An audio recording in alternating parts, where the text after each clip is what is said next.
Chapter 18. By late fall, the weather was finally starting to cool down to a comfortable temperature. I had read every single tarantula book from the Desert Ridge Middle School Library, the Phoenix Library, and the box we'd found in the storage shed.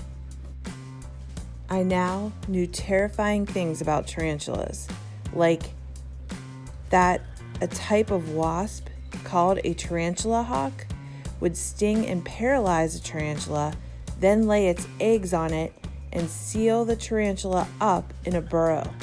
Once the wasp grub hatched, it would feed on the tarantula meat. Gack! I couldn't wait to use that information to shock someone. I even blogged about it. I had written several more posts on my blog, mostly stuff about the park, school, tarantulas, and how I do things without arms. Pretty random stuff.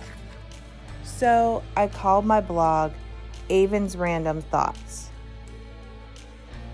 Anyway, it wasn't about anything terribly exciting, but I had gained a few more followers. Zion now commented pretty regularly on my posts, and Emily still made her usual LOL and I miss you remarks from time to time, though I hadn't seen any comments from my other friends in Kansas for at least a week. Dad and I practiced soccer in the arena together early on weekend mornings when it was cool outside. It was wonderful to feel a chill in the air again, but every weekend I felt less and less enthusiastic about getting out of bed to go out there. I think Dad must have noticed my waning interest. He found an old tuba somewhere at the park, and he came into my room one morning, played horrible screeching sounds on the tuba, then announced, "All hail, Avon Laura Green, future queen of the Desert Ridge Middle School soccer team." I smothered my face with a pillow and told him there was no such thing as a queen in soccer. The next weekend, he played the tuba and announced, "All hail, Avon Laura Green, future emperor of the Desert Ridge Middle School soccer team." And the weekend after that, "All hail, Avon Laura Green, future world dictator of the Desert Ridge Middle School soccer team."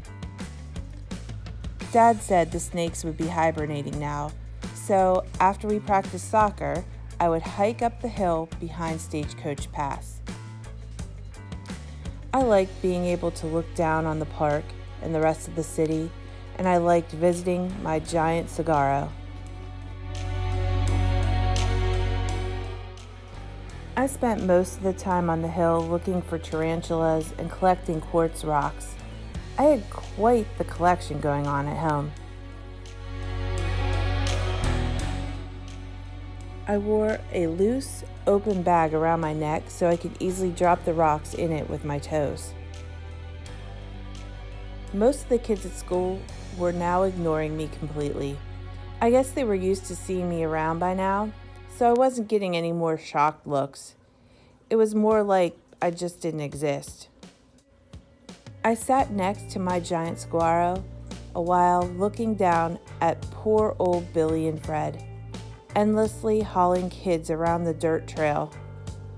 I thought it might be time for them to retire to the petting zoo. I wondered if he could replace them with a little train like one I had seen at the mall. Now that the weather was cooling down, business had picked up a bit, but my parents told me it was barely enough to keep the park running and cover all the repairs that were building up. I stood and walked around the backside of the hill, hoping to find some new rocks. A strand of something dark caught my eye. I slipped my foot out of my flat, grabbed it with my toes, and tried to pick it up.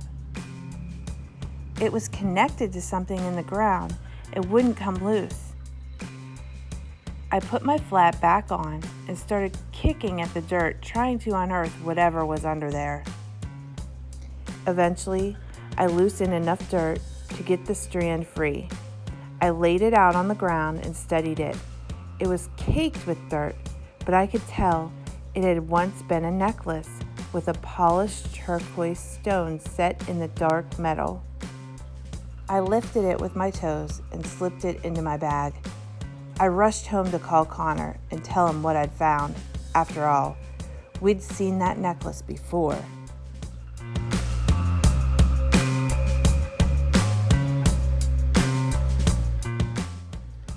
Chapter 19. Connor, Zion, and I sat outside on the lawn together before school, waiting for the first bell to ring. Connor studied the necklace while Zion flipped gently through the fragile sketchbook. Every now and then, a brittle piece of paper would flake off and we'd all gasp. Zion finally found the page that had the sketch of the necklace. "That's definitely it," he said. Connor held the necklace up. The metal is nearly black, and in the sketch, it's light gray. "My mom told me that's because it's tarnished silver," I said. "Look at the shape of the stone and the little vein running through it. It's definitely the same." "But why was it up on the hill?" Connor asked, then barked. I shrugged. "I have no idea." Zion looked from me to Connor and back again, his eyes huge with alarm. "What?" I asked him. He covered his mouth and shook his head, like what he was thinking was too terrible to say. "What?" I said again. "Dead body," Zion whispered. Connor and I looked at each other.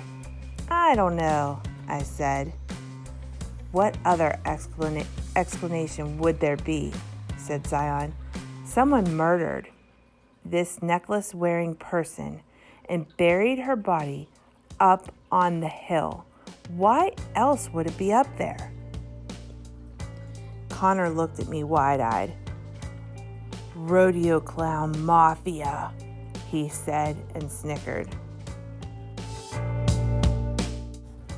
I shook my head at him and tried to remain serious.